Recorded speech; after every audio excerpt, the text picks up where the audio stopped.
નમસ્કાર મિત્રો, education with Jignesh ચેનલમાં તમારું સ્વાગત છે અને હું છું જિગ્નેશ. મિત્રો, આજના વિડીયોમાં આપણે વાત કરીશું શિક્ષણ સહાયક ભરતીની અપડેટ અને 6 થી 8માં ક્રમિક ભરતી કેમ જરૂરી છે અને 8 તારીખનું શું આયોજન છે અને જો ક્રમિક ભરતી ના થાય તો 6 થી 8માં વિષયવાર કેટલું મેરિટ રહી શકે છે ઓપનનું અને એની ચર્ચા આપણે કરીશું. તો વિડીયોની અંત સુધી જરૂરથી જોજો.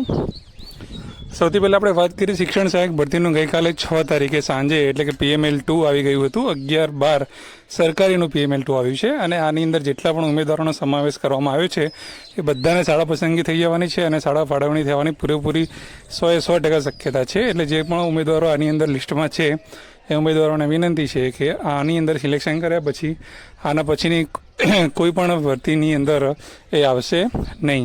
જોકે સરકાર દ્વારા એવી વ્યવસ્થા કરવામાં આવશે જ કે એ લોકો ફરીથી આનો જે ઉપયોગ જે છે એટલે કે એકવાર એમને નિમણૂક શાળા ફાળવણી થઈ જાય પછી એ નીચેની ભરતીમાં ના આવે. તો આ હતી શિક્ષણ સહાયક ભરતીની અપડેટ અને એની અંદર જે લોકોની એપ્લિકેશનનો રિજેક્ટ થઈ છે કયા કારણે એમનું પણ લિસ્ટ એક મૂકવામાં આવી છે. આગળ એની કોઈ પણ જે અપડેટ આવશે તો ફરીથી આપણે તમારી સમક્ષ રજૂ કરીશું. હવે આપણે વાત કરીએ કે ક્રમિક ભરતીની જે વાત થતી હતી તો ક્યાંક ને ક્યાંક લોકોને એવું લાગી રહ્યું છે કે ક્રમિક ભરતી નહીં થાય તો શું થશે. તો ક્રમિક ભરતી જે છે એના માટે ઘણા બધા લોકો લડી રહ્યા છે ને હવે ક્યાંક ને ક્યાંક 6 થી 8ના મિત્રો જાગે આવે એવું લાગી રહ્યું છે અને 8 તારીખે એ લોકો પાછા ગાંધીનગર બધા જવાના છે, ભેગા થવાના છે. તમારામાં પણ કોઈને ત્યાં આંદોલનમાં કે એ રીતનું જવું હોય તો તમે સંપર્ક કરીને જઈ શકો છો. હવે આ ક્રમિક ભરતી માટે કેમ લોકો આટલું બધું કરી રહ્યા છે તો એના પાછળનું કારણ શું છે તો આપણે જોઈ લઈએ. ક્રમિક ભરતી જો નહીં થાય તો 6 થી 8નું જે મેરિટ જે રહ્યું એ ઘણું જ ઊંચું રહેવાની શક્યતા છે અને જો ક્રમિક ભરતી થશે તો એમાં ઘણું બધું ડાઉનફોલ આવવાની શક્યતા છે. એટલે કે મેક્સિમમ લોકો લાગી શકે છે. તો કેટલું છે એની વાત આપણે થોડી વાત કરી લઈએ. તો હાલની જે સરકારે આપણને ભરતી આપી છે ટેટ 2માં એ 5400 જેવી જગ્યાઓ આપણને જાહેર કરેલી છે. એટલે કે 7000 હતી એમાંથી 1600 તો કચ્છ માટે ફાળવી. તો આ જે સામાન્ય ભરતીની પહેલાં આપણે વાત કરી લઈએ તો એ પ્રમાણે 5400 પ્રમાણે આપણે જોવા જઈએ તો ગણિત વિજ્ઞાનમાં આશરે 1750 જેવી જગ્યાઓ આવવાની સંભાવના છે અને એની સામે ઓપનનું જે મેરિટ રહ્યું એ 74.6593 જેટલું ઊંચું રહેવાની શક્યતા છે. હવે આટલું મેરિટ ઓપનનું રહેશે, કદાચ એનાથી 1% નીચો કેટેગરીમાં જઈ શકે છે અને ST કેટેગરીમાં કદાચ 2% જેટલું નીચું જઈ શકે છે. પણ આ ઓપનનું મેરિટ 74.6593 આનાથી નીચું તો ન જ જાય. એટલે ગણિત વિજ્ઞાનના મિત્રો ખાસ એ જોઈ શકે છે કે અને જો ક્રમિક ભરતી થાય તો આનાથી 2% જેટલું નીચું આરામથી જઈ શકે છે. ત્યારબાદ આપણે સામાજિક વિજ્ઞાનની વાત કરીએ તો 1990 જેટલી જગ્યાઓ આવવાની શક્યતા છે. હવે કોઈ એવું કહેશે કે ભાઈ સામાજિકમાં જગ્યાઓ કેમ વધારે બતાવી તો એમને આપણે જણાવીએ કે સામાજિક વિજ્ઞાનની જગ્યાઓ જે છે હાલમાં એ ત્રણેય વિષય કરતાં સૌથી વધારે ખાલી બતાવે છે એટલા માટે.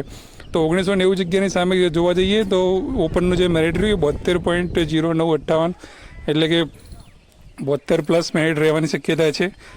કેટેગરી વાઇઝ ગણીએ તો કદાચ 1% આનાથી ડાઉન થાય અને જો ક્રમિક ભરતી થાય તો આ મેરિટ 2% જેટલું નીચું ઉતરી શકે છે.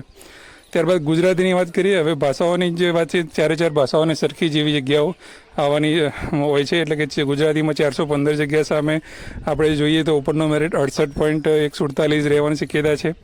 હિન્દીની અંદર પણ 415ની સામે 67.2028 રહેવાની શક્યતા છે. અંગ્રેજીમાં 415 જગ્યાની સામે 70.3544 અને સંસ્કૃતમાં 415 જગ્યાની સામે 67.7405 જેટલું મેરિટ રહેવાની શક્યતા છે.